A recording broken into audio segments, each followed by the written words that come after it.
Está no ar o Hora 10 para mais uma edição. Bem-vindo, a segunda de 2025. Meu nome é Dorival Aleixo, está a acompanhar a TPA Notícias. A Polícia Nacional em Benguela desmantelou um grupo de supostos marginais que se dedicavam à venda de armas de fogo e saques à mão armada. As forças apreenderam igualmente 540 peças de fixação de linha férrea. Estes jovens dedicavam-se ao roubo de motorizadas em distintos pontos da periferia do município de Benguela. A Polícia Nacional desmantelou o grupo. Alguns vandalizaram a linha férrea, onde subtraíram 540 peças de fixação.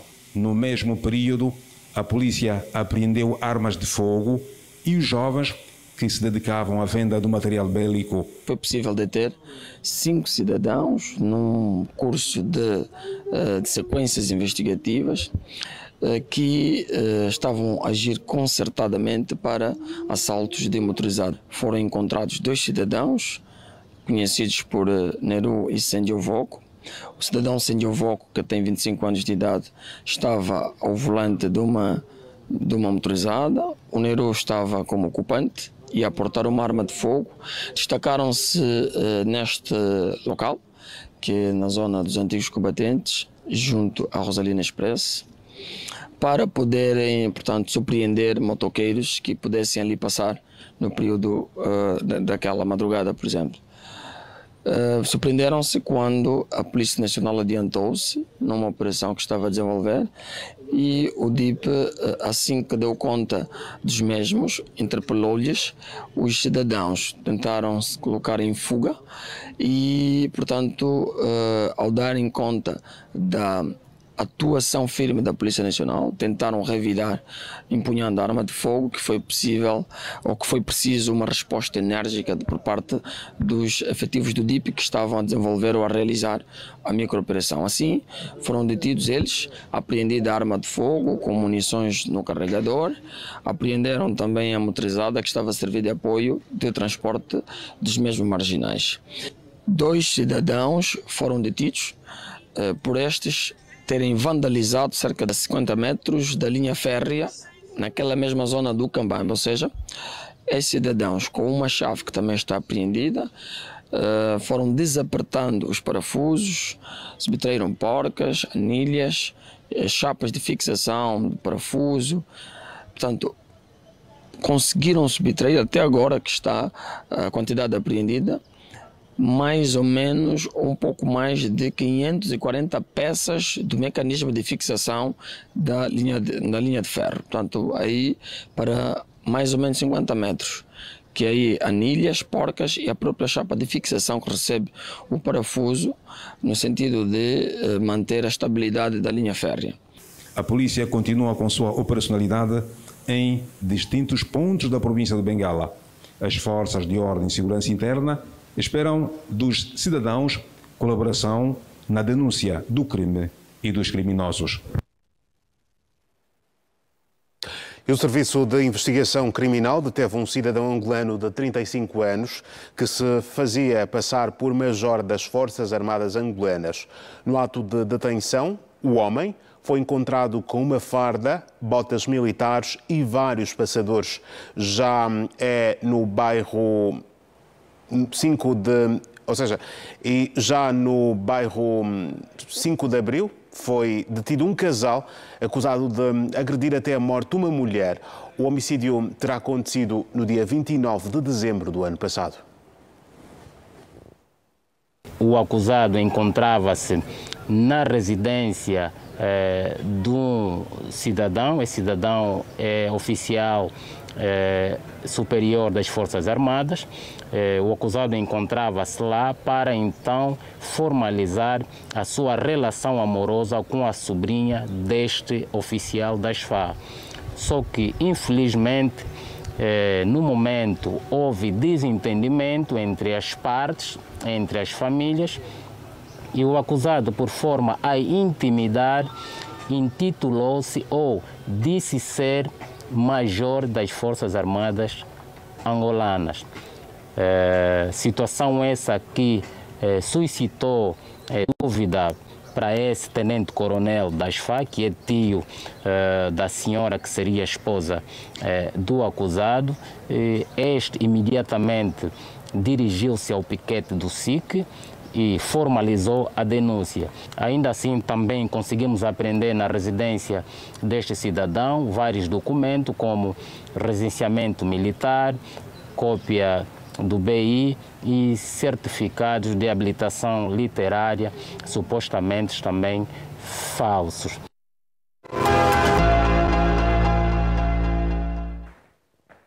E olhar agora as notas da atualidade internacional. Em conferência de imprensa realizada nesta quinta-feira, o FBI explicou que a investigação ao ataque em Nova Orleans está ainda a começar e que as autoridades estão a usar todos os recursos para chegar a conclusões. Foi ainda descartada a possibilidade de haver uma ligação entre o ataque em causa, que aconteceu no estado de Louisiana, e a explosão em Las Vegas, que decorreu em frente ao Hotel Trump, pelo menos por agora. As vítimas já estão a ser identificadas. Também são conhecidos alguns detalhes sobre o suspeito que morreu. O mesmo chegou a ser medalhado pela luta contra o terrorismo. As autoridades identificaram o suspeito após atingido pelas forças no local como Shamsud Dinjabar. O homem, de 42 anos, serviu no exército entre 2006 e 2015. Esteve no Afeganistão entre 2009 e 2010, altura em que Washington lançou uma operação militar com o objetivo declarado de lutar contra o terrorismo na sequência dos atentados do 11 de setembro de 2001. De acordo com testemunhas no local, Shamsud Dinjabar tinha uma bandeira no autoproclamado Estado Islâmico, ou do autoproclamado Estado Islâmico, melhor, numa peça do carro, propriamente no engate de reboque. No seu discurso à nação, o presidente dos Estados Unidos da América, Joe Biden, confirmou a situação, referindo que tudo indicava que o suspeito tinha tido inspiração no Daesh e expressou um desejo de matar. Segundo o FBI, no veículo estavam armas e potenciais explosivos, assim como estes últimos terão sido plantados perto da árvore, ou da área, melhor. Os investigadores avançaram que não acreditavam que a responsabilidade seria só deste homem e referiram que estão a investigar pessoas de interesse neste caso. Já o Papa Francisco transmitiu a toda a comunidade a sua proximidade espiritual, encomenda as almas dos defuntos à misericórdia amorosa de Deus Todo-Poderoso, além também de rezar pela cura e consolação dos feridos e aflitos. Como sinal de paz e a força do Senhor, o Santo Padre envia a sua bênção, concluiu o telegrama em tom de apoio espiritual às vítimas. Neste ataque, há o registro de 30 feridos e 15 pessoas perderam a vida. Desde quarta-feira foram suspensas as entregas de gás russo à Europa que passavam pelo território da Ucrânia. Em causa, a expiração de um contrato assinado em 2019 por 5 anos entre a empresa de gás ucraniana Naftogaz e a russa Gazprom. Um pouco mais de 14 mil milhões de metros cúbicos de gás russo deixam de poder passar pela Ucrânia rumo à Europa na sequência do fim do acordo russo-ucraniano. Ou seja, cerca de 1/3 do total do gás russo que chegava à Europa. Os países onde a medida tem maior impacto são a Moldávia, Moldova, antiga Moldávia, e a Eslováquia. O primeiro-ministro eslovaco, Robert Fico, avisou nesta quarta-feira que haveria um impacto drástico no seu país e no resto da União Europeia. Já na província secessionista moldava da Transnistria, a situação era já muito complicada. O aquecimento e o abastecimento em gás natural tinham sido interrompidos, com as autoridades moldavas a apelarem ao fim da chantagem da Rússia, num país cujo poder central tem aspiração pró-europeia. A Europa agora só é abastecida por gás russo através dos gasodutos Turkstream e respectivo prolongamento Balkan Stream, ou por navio com gás natural liquefeito.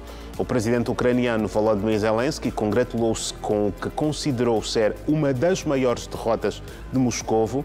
A Rússia tinha anexado em 2014 a península ucraniana da Crimeia, invadiu em larga escala a Ucrânia em 2022. O exército de Moscovo tem atacado frequentemente infraestruturas energéticas de Kiev. O presidente da companhia aérea sul-coreana Jeju Air, Kim Ae-bae, foi proibido de deixar o país após o acidente com o Boeing 777-800, que deixou 179 passageiros mortos no domingo 29 de dezembro do ano passado. A informação foi divulgada nesta quinta-feira, 2 de janeiro, pela polícia da província South Jeolla, onde ocorreu a catástrofe. A polícia sul-coreana revistou o aeroporto internacional de Muhan e os escritórios da companhia aérea Jeju Air nesta quinta-feira. A aeronave vinda de Bangkok pousou em Muhan sem o trem de pouso acionado e bateu em um muro no final da pista. Apenas 2 comissários de bordo sobreviveram. Investigadores da Coreia do Sul e dos Estados Unidos, mas também da fabricante Boeing, estão a rastrear o local do acidente para determinarem as causas da tragédia. As 2 caixas pretas que registram os diálogos dos pilotos e os dados do voo foram encontradas e estão a ser analisadas. De acordo com a agência de notícias local Yonhap, o mandado de busca é baseado em possíveis acusações de negligência profissional que resultaram em mortes. Após o acidente, as autoridades sul-coreanas anunciaram que todas as aeronaves Boeing 737-800 que operam no país serão submetidas a inspeções com foco no trem de pouso que parece ter falhado no domingo.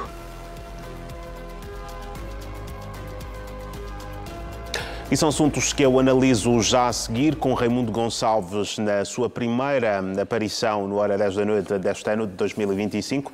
Raimundo, boa noite e feliz ano novo. Bem-vindo a 2025. Boa noite, Dorivaldo Lés.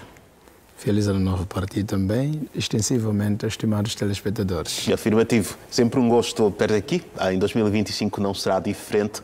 E vamos então começar com o habitual exercício que nós temos tido a esta hora. Vamos analisar as notas de atualidade internacional, a começar exatamente aqui pela situação do ataque em Nova Orleans, que está neste momento a ser investigado. Ato terrorista poderá ser, digamos, uma das hipóteses que a investigação vai já aqui aventando, mas parece tudo muito estranho quando olhamos para o histórico do próprio indivíduo que causou toda esta situação, pois é apresentado como alguém que fazia parte, inclusive, de uma luta contra o terrorismo. Como percebermos aqui este assunto, as possíveis motivações por trás deste ataque, Raimundo? Dorivaldo, infelizmente o terrorismo político também tem sido, digamos assim, um dos grandes problemas a nível do mundo contemporâneo. E efetivamente os Estados Unidos da América tem sido um dos países que mais tem esta tendência de aparecer com maior frequência, digamos assim, esses atos que são efetivamente atos contraproducentes, e fizeste muito bem, recordaste até do grande incidente de 2001, a famosa o derrubo da Torre Gêmea, aquela catástrofe que aconteceu naquela época. E parece que os Estados Unidos da América não continuam a ter uma segurança robusta no sentido de evitar essa violência do ponto de vista dessa linhagem. É muito bem verdade que este indivíduo teve grandes indicadores, que fazia parte do grupo Estado Islâmico, e vejamos, Dorivaldo, o carro que este indivíduo utilizou para cometer este ato contraproducente, este ato bárbaro, que infelizmente colocou 15 pessoas sem as suas respectivas vidas, ou seja, e aproximadamente 30 pessoas extremamente feridas. foi um carro alugado. Significa dizer que às vezes as questões de segurança também não têm sido muito bem acautelado.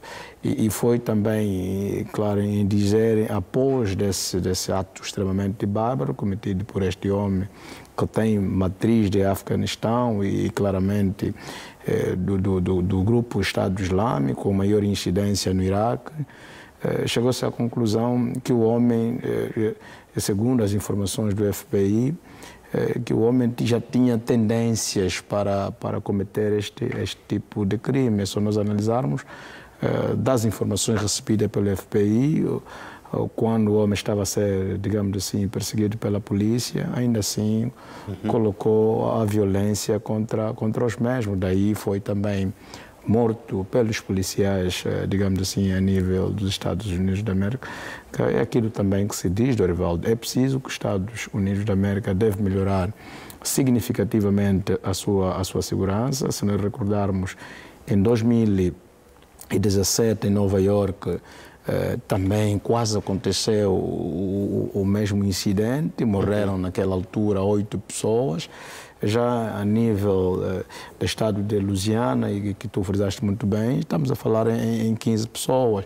E vejamos, e também traz aqui uma grande informação relativamente a esse último incidente a nível do Trump Hotel International, que aconteceu recentemente, onde um carro também explodiu em frente do próprio hotel, com uma morte evidenciada, que é o próprio motorista que estava ao volante, e deixou aproximadamente 7 pessoas feridas. Isso começa a indicar alguma insegurança, começa a indicar, de facto, que os Estados Unidos da América precisam reforçar a sua contingência de segurança interna, porque os atos terroristas, aquilo que eu frisei, que tem a ver com a questão do terrorismo político, é extremamente violenta, porque aquilo está também, digamos assim, endeusados, se assim podemos considerar, com várias ideologias, até ideologia do ponto de vista religioso. E esses homens, quando querem cometer esses atos bárbaros, não são atos, digamos assim, preconizados num dia para a noite, Dorivaldo.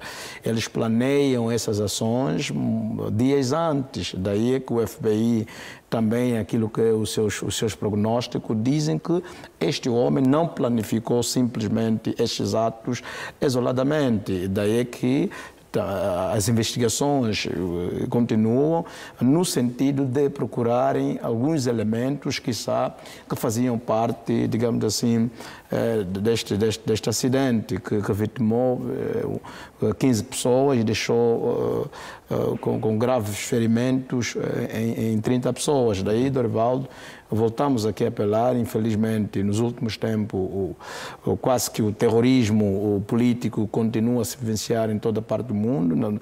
Também, em pouco tempo, já no ano fim, em dezembro, aconteceu na Alemanha, também aquele último incidente, um carro, digamos assim, também desgovernado. Quer dizer, estamos aqui a constatar que quase esses atos estão a ser frequentes, particularmente, digamos assim, no mundo ocidental. É preciso reverem as formas, digamos assim, de segurança desses Estados, porque é bem verdade que a segurança é fundamental para qualquer Estado, porque esse tipo de ato vai aterrorizar, digamos assim, uma franja da população. E vejamos, era num dia de transição, digamos assim, de ano, que aconteceu esse ato extremamente bárbaro. Esperamos que, quer seja o FBI, como outras forças ligadas a estas investigações, possam trazer na ribalta mais elementos probatórios, no sentido de procurarem salvaguardar ou mitigar futuros atos do género, porque, de facto, Dorivaldo, as vidas humanas importam, e quando as pessoas começam a perder as vidas barbaramente em função de falta de segurança coerente num determinado enclave, estaríamos aqui a imperigar aquilo que é a segurança pública de um determinado Estado e colocar também em causa a política interna do mesmo. Certo, Raimundo. Raimundo, desde ontem foram suspensas as entregas de gás russo à Europa, que passavam pelo território ucraniano. Já era uma medida de se prever também em função desta pendência ou vontade da Ucrânia em descontinuar o contrato. A medida é claramente contra a Rússia, podemos, e é uma opinião também que nos podes aqui passar, enquadrá-la nas consequências desta guerra, mas a Ucrânia poderá com esta medida também comprar, digamos, algum tipo de rivalidade, diria eu, com os seus vizinhos europeus mais afetados por esta medida? Primeiro, Dorivaldo, a Ucrânia precisa fragilizar, do ponto de vista econômico, a Rússia. É muito bem verdade que a robustez que a Rússia tem para continuar, digamos assim, a guerra naquele enclave que é a Ucrânia, tem que ver também com a questão financeira e este gasoduto, que é produzido pela Gazprom, que é uma das principais empresas russas que fornece esses serviços, os seus principais clientes são efetivamente os países europeus. E este acordo existente entre a Rússia e os países europeus que consumiam o mesmo gás terminaria efetivamente no dia 31 de dezembro, nesse caso do ano passado. E a principal zona de passagem deste gasoduto, deste produto que é muito essencial para muitos países europeus, tinha o seu principal handicap, ou a sua principal escapatória, claramente a Ucrânia. E a essa altura, Dorival, devemos aqui entender que as consequências para a Europa serão efetivamente drásticas, mas para a Rússia também terá consequências muito elevadas do ponto de vista econômico. Mas devemos aqui entender países como a Áustria, a Hungria, a Eslováquia, que tu frisaste muito bem, Dorivaldo, são de facto esses países, a par de outros, mas que tinham uma maior robustez relativamente ao consumo do gasoduto, que é um produto proveniente da Rússia. Vejamos que a essa altura, a nível da Europa, já está num clima de inverno, onde claramente o gás é essencial para o aquecimento, digamos assim, das residências. Daí também que o presidente, ou seja, o primeiro-ministro da Eslováquia e claramente o chefe de governo da Hungria, nesse caso eu me refiro ao Roberto Fico e claramente o Viktor Orbán, são os principais céticos relativamente a essa medida, se assim podemos considerar, que eu pude aqui analisar, que tem a ver com medidas antagônicas que não vão procurar salvaguardar, quer sejam os interesses dos países mais fragilizados da Europa, como esses que eu frisei, e claramente com a economia russa. Daí é que, se nós analisarmos aquilo que o Fico frisou, que é o chefe, digamos assim, do governo a nível da Eslováquia, que a Europa terá graves consequências do ponto de vista também econômico e claramente os países a nível da Europa vão sofrer significativamente com essa retirada desta medida, porque do ponto de vista legal, a Rússia, Dorivaldo, era o país que mais alimentava a Europa com este produto que eles consideravam essencial. Sim. Mas também, ainda assim, Dorivaldo, a quando da invasão, digamos assim, da Ucrânia, ou seja, da Rússia à Ucrânia, os países europeus, em função das várias sanções, digamos, que a própria Ucrânia, ou seja, que a própria Rússia estava a receber, tendo em conta esta invasão, também já estavam a se preparar com alguma contingência.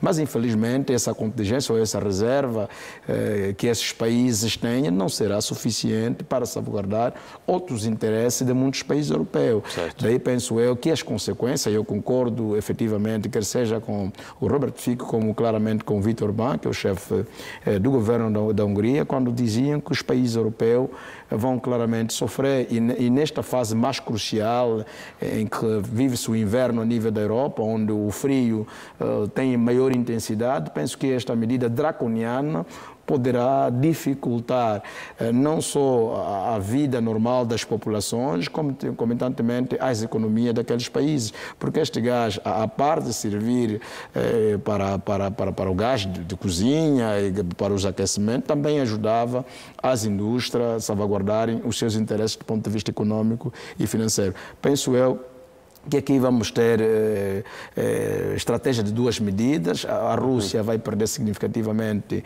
muitos milhões de euros e, claramente, a Europa vai fragilizar os países que dependiam significativamente deste gasoduto. Infelizmente, Dorivaldo, esses são também os efeitos cascatas da guerra, porque, se vamos analisar aquilo que era o discurso de Zelensky, afirmou categoricamente que a Rússia não vai continuar, digamos assim, a ganhar, a ter lucros do ponto de vista econômico e financeiro face à realidade do gasoduto, uma vez que o gás, para chegar aos países europeus, tem de passar pela Ucrânia. E daí estão, infelizmente, este antagonismo dessa guerra, que está a caminho de 3 anos, Dorivaldo. Se nós analisarmos, em fevereiro, esta guerra vai completar 3 anos de existência, mas, infelizmente, sem uma solução definitiva. Nós precisamos aqui acautelar, daí está a questão da paz. Se houvesse paz, se houvesse uma cooperação para o desenvolvimento, claramente medidas draconianas como essa não poderiam existir, porque aí podia existir a questão da coabitação. A Ucrânia, claro, também teria os seus lucros por ter permitido a Rússia, né, em função do Gazprom, que é a empresa que vende o gasoduto a nível, digamos assim, da Europa, ao passar aí com o seu contingente, podia claramente pagar algum imposto. Certo. E aí a questão da arrecadação de alguma receita teria entrado no Estado ucraniano. Mas, esta ideia, Raimundo, leva-me a perguntar quem mais sofre com tudo isto? A Rússia, a própria Ucrânia, se calhar pela forma como os outros países depois também poderão, digamos, olhar para a medida, ou a própria Europa em si? Dorivaldo, é aquilo que eu disse aqui, estamos diante de peso de duas medidas. Certo. Se nós também analisarmos aquilo que é o discurso de Vladimir Putin, que é o presidente da Rússia, afirmou claramente que a Rússia terá perdas com maior relevância. Diz que uma empresa, o Gazprom, vai ter perdas muito elevadas do ponto de vista financeiro e a Rússia, nos últimos tempos, Dorivaldo, tem estado a sofrer várias sanções do ponto de vista financeiro, do ponto de vista econômico, até do ponto de vista das suas personalidades políticas. E penso eu que a questão da venda do gasoduto era também uma das formas que a Rússia tinha para a arrecadação de alguma receita que podia facilitar internamente aquilo que eram suas despesas correntes.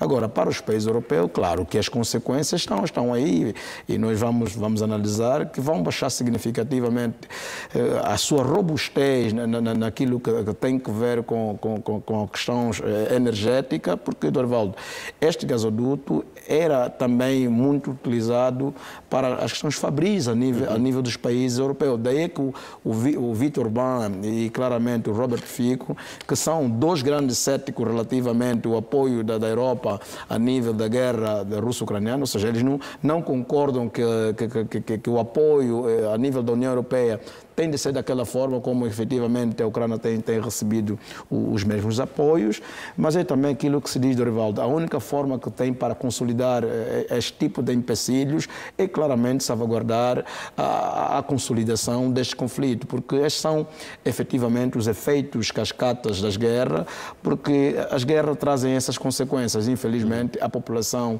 europeia vai sofrer significativamente e como claramente a Rússia vai reduzir aquele seu potencial do ponto de vista econômico e financeiro. Certo. Raimundo, na Coreia do Sul seguem, portanto, as investigações também à volta do acidente do Boeing 777-800, que deixou 179 passageiros mortos no domingo 29 de dezembro do ano passado. Já tivemos também aqui a oportunidade de olhar para este mesmo acidente. O que há de novo é que algumas buscas foram feitas no aeroporto e as possíveis razões de negligência profissional que resultaram em mortes poderão estar, digamos, a apontar para aí as causas deste acidente. Ao ser confirmado este facto, que página é que esperamos que venha a ser aberta aqui, neste caso? Dorivaldo, infelizmente eu sou daqueles que defendo a questão da vida humana. E eu sempre digo que as vidas humanas importam. E se nós analisarmos o próprio CEO desta empresa, Jeju Airlines, se não estou em erro, foi perentório em pedir desculpas. Quem pede desculpas, Dorivaldo, significa dizer que está a reconhecer que alguma coisa errada fez. E se vamos analisar as últimas informações da Seul, nesse caso que é a capital da Coreia do Sul, dizem que o Seul, nesse caso o PCA daquela empresa aérea, está proibida, digamos assim, de sair do país até que se culminem, digamos assim, as investigações necessárias para se consolidar, de facto, o que estava na origem deste acidente que vitimou 179 pessoas. Dorivaldo, infelizmente, este tipo de acidente está a ser muito direcionado à questão de culpa humana. E também, eu sou daqueles que estava a analisar as várias investigações feitas a nível deste incidente, que é um dos mais fatais a nível da própria Coreia do Sul.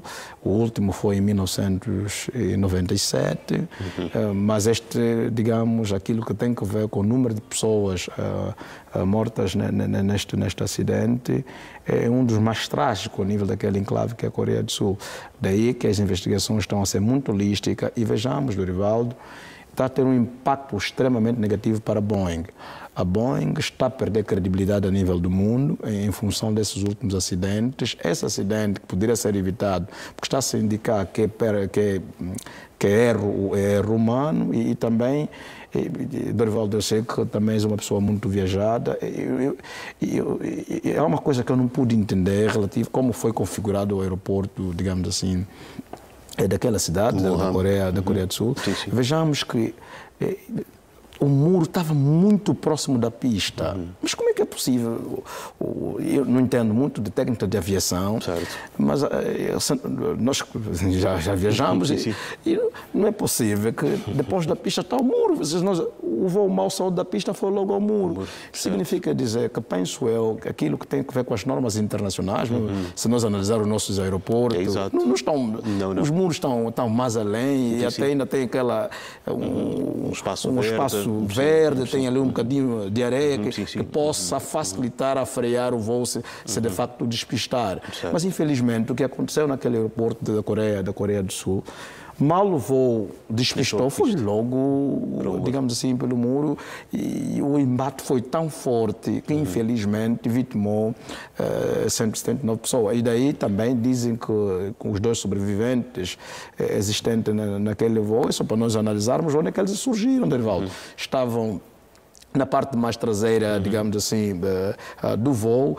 Significa dizer, se existisse maior prudência a nível, digamos assim, da configuração da transportadora aérea, digamos, da Coreia do Sul, poderia-se evitar significativamente esse incidente. Eu sou daqueles, né? Sou daqueles que, infelizmente, eles não entendem português, se tivessem esse privilégio, e poderia sugerir em reaver a reconfiguração daquela pista e, concomitantemente, retirar aquele muro que está muito próximo da pista, porque, vejamos, se o erro é humano, começa a partir daquele muro que está muito próximo da pista e, concomitantemente, a questão do próprio tráfego aéreo a nível da Coreia do Sul. E daí penso eu, quando o próprio CEO, o PCA daquela empresa, vem ao público pedir a desculpa pelas mortes daquele acidente, significa dizer que já estão a reconhecer os erros. E daí as investigações a nível da CU, nos escritórios daquela empresa,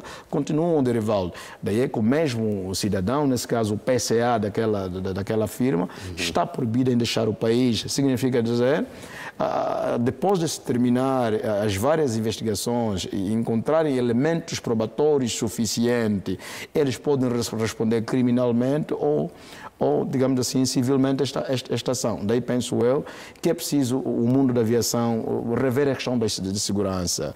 Diz que o avião é o transporte mais seguro do mundo, mas também a sua queda tem sido as mais fatais. Daí penso eu que a questão da segurança deve ser tida em conta para evitar catástrofe do gênero.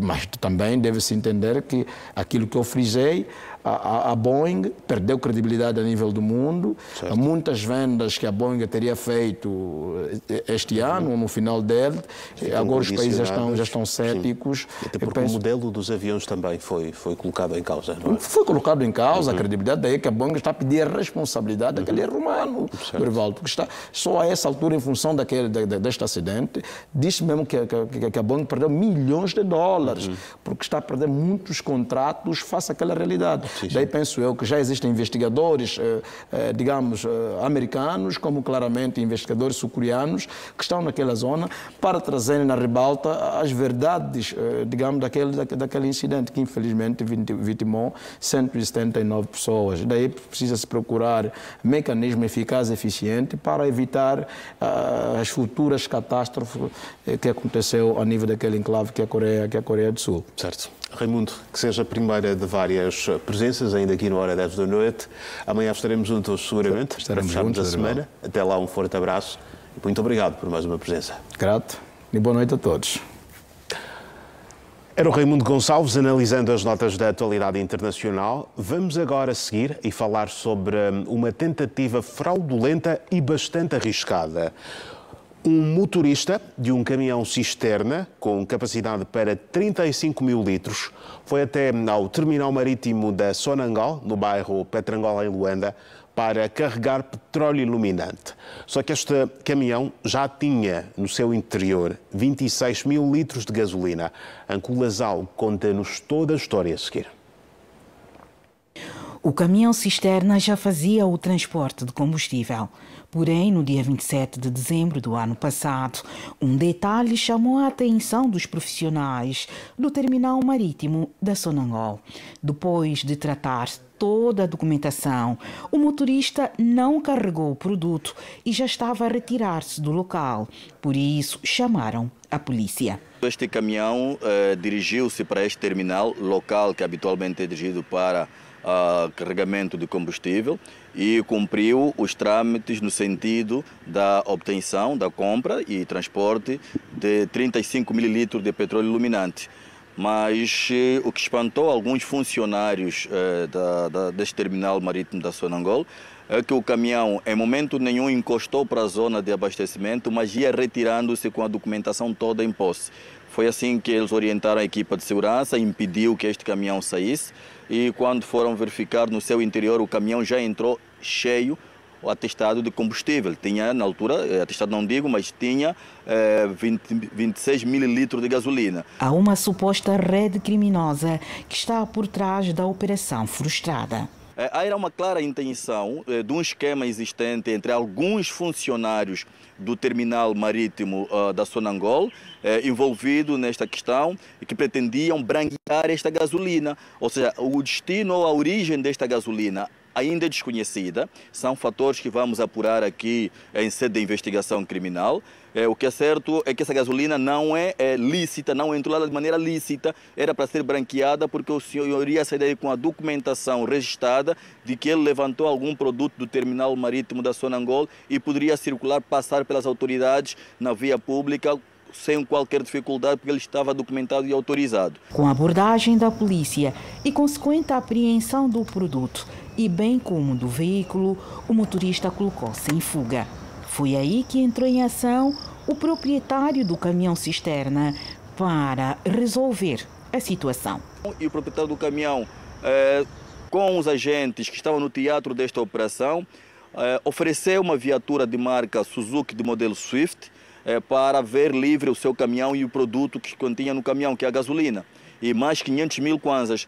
Mas os nossos efetivos não se deixaram, portanto, serem aqui corrompidos, isto porque é uma clara ação de corrupção ativa, não se deixaram ser corrompidos por essa ação, procederam à detenção do cidadão que tentou corromper os nossos efetivos com esta viatura de marca Suzuki Swift, com a qualidade que vocês conseguem visualizar, e mais 500 mil kwanzas. O proprietário do caminhão foi detido e apresentado ao Ministério Público, que aplicou ao mesmo a medida de coação sob o termo de identidade e residência.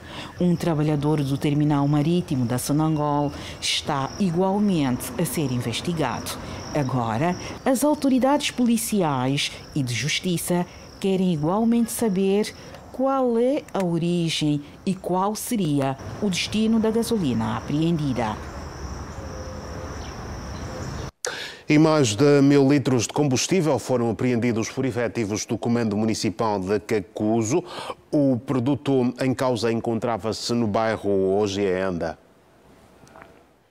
No quadro da micro-operação de combate aos crimes de produtos petrolíferos, as forças da ordem no município de Cacuzo detiveram um cidadão em posse de mais de 1000 litros de combustível. Estamos a falar de uma quantidade que já estamos aos milhares, portanto, tratam-se de 1520 litros de gasolina. E, concomitantemente, este produto esteve acondicionado no interior de uma residência. Já imaginamos os riscos que isto acarreta, primeiro para a integridade física, quer das famílias que vivem, da família melhor que vive na referida residência, assim também como da vizinhança. O combustível adquirido para fins comerciais encontrava-se armazenado no interior da casa do acusado. O crime não compensa, portanto, toda a ação prevista e punível nos termos da lei penal e outra legislação em vigor no nosso país deve ser respeitada e observada escrupulosamente. Portanto, aqueles que insistirem em atropelar as normas da lei, obviamente, verão a mão pesada da lei. Polícia Nacional em Cacuzo deteve um cidadão de 45 anos com mais de 1500 litros de combustível no bairro Ogienda, município de Cacuzo. A Marinha de Guerra de Angola prendeu na localidade do Ambricho uma embarcação de pesca industrial com bandeira nacional por pesca ilegal. A embarcação estava com a licença vencida e não dispunha de equipamentos essenciais exigidos para uma navegação segura. A embarcação foi apreendida no Ambricho, província de Bango, e levada à base da região naval norte no Soio. A tripulação é acusada de cometer uma série de infrações. Tudo começa com a licença expirada para o exercício da pesca, de acordo com a Marinha de Guerra angolana. No navio estão a bordo 22 tripulantes, dos quais 18 de nacionalidade angolana e 4 de nacionalidade chinesa. Dos 22 que estão no navio da tripulação, só 14 é que estão autorizados pelo manifesto de saída a estarem a bordo da embarcação. Os túneis de conservação estavam vazios e justifica-se. A jornada de pesca estava no começo, quando os 22 tripulantes, 4 dos quais de nacionalidade chinesa, foram surpreendidos pelos efetivos da Marinha angolana. Juntam-se as irregularidades constatadas, a falta de condições de habitabilidade, equipamentos funcionais como GPS e extintores, capazes de garantir uma navegação segura. A embarcação nacional com registro no Kwanza Sul, bem como a tripulação, foram entregues à Comissão Multissetorial para os procedimentos subsequentes. O armador já foi notificado, segundo o que apuramos. E hoje, mais 2 cidadãos saíram em liberdade no serviço penitenciário do Kwanza Norte, depois de terem beneficiado do indulto presidencial de dezembro. A cerimónia formal teve lugar na unidade prisional de Ndela Tanto. Um abraço banhado de lágrimas de quem, por alguns anos, esperou pelo regresso ao convívio familiar daquele que é um dos filhos queridos. É de agradecer o decreto presidencial exarado e só devemos mesmo agradecer. Não há uma gratidão, vê-lo mesmo solto, livre, com uma liberdade que só Deus sabe e a família. Ailton Alves ficou na cadeia durante 2 anos e 2 meses. Agora, o jovem promete seguir por uma vida digna na sociedade. Muita alegria, muita felicidade. É o momento de voltar para casa, para a família, para todos aqueles que realmente, direta e indiretamente, ajudaram. Sentindo-se feliz, é difícil viver privado de liberdade, é realmente difícil estar distante dos filhos, que nós amamos, a esposa, os filhos, a mãe, pai, os familiares, os amigos. o crime não compensa. Muita coisa que muita gente ainda não sabe, afinal é crime.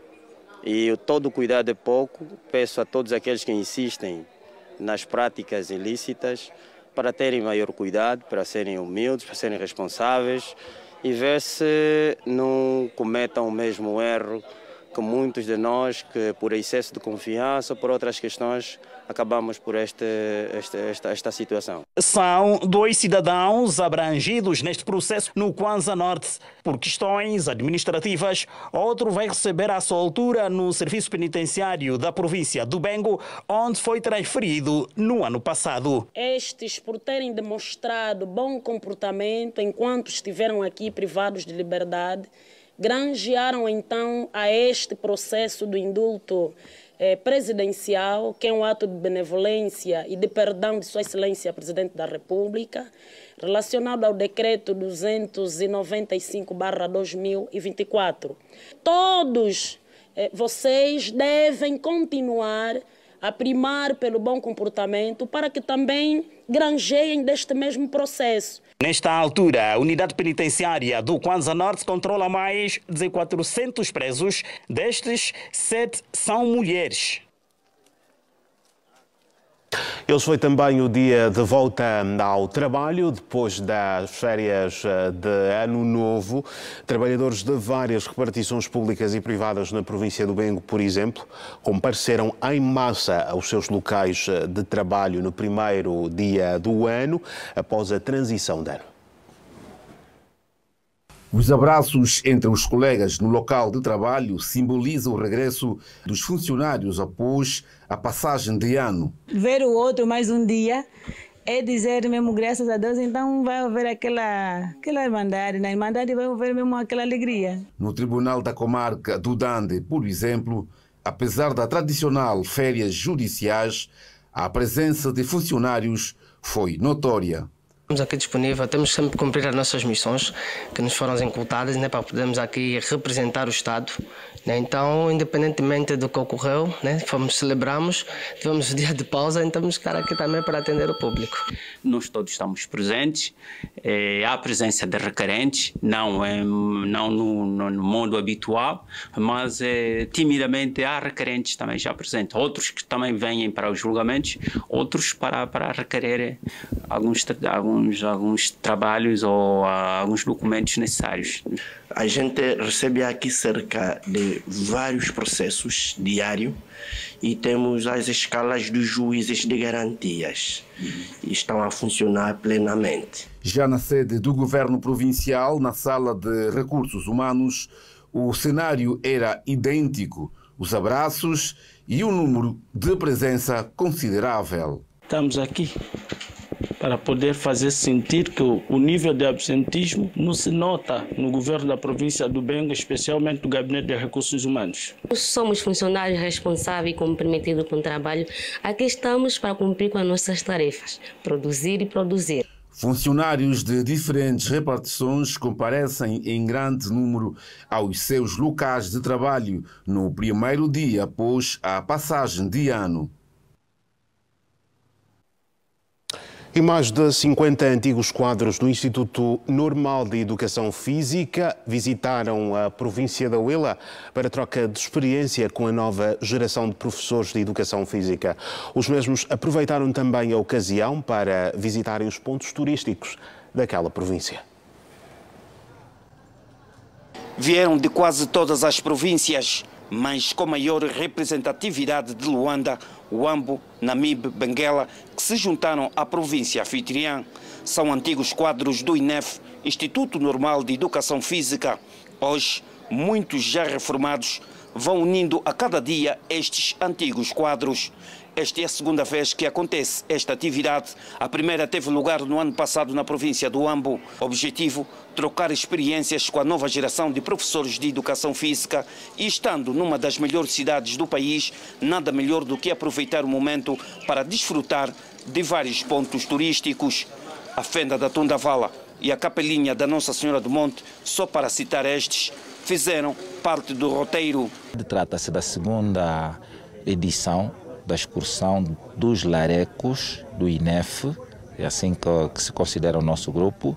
Está a ser uma excursão muito boa, a Mil Maravilhas, como sempre, a superar a primeira edição. Esta excursão tem um objetivo fundamental, que é a unidade dos professores de educação física que, na altura da sua formação, residiram no lar do INEF. Um ponto que requer uma força e coragem, mas estes desafiaram os obstáculos. Está a ser uma experiência super agradável. O grupo engrossou muito mais e nós achamos que está a ser um bom momento. Já os da casa dizem ter recebido os visitantes com muito agrado. Está a ser, de facto, bastante proveitosa. Nós sabemos que essa é a primeira nata daquilo que são os professores de educação física formados em Angola, muitos dos quais foram nossos professores. Então essa interação está a ser boa porque estamos a fazer uma interligação entre a experiência da primeira geração e aquela que vai ser a aprendizagem da nova geração.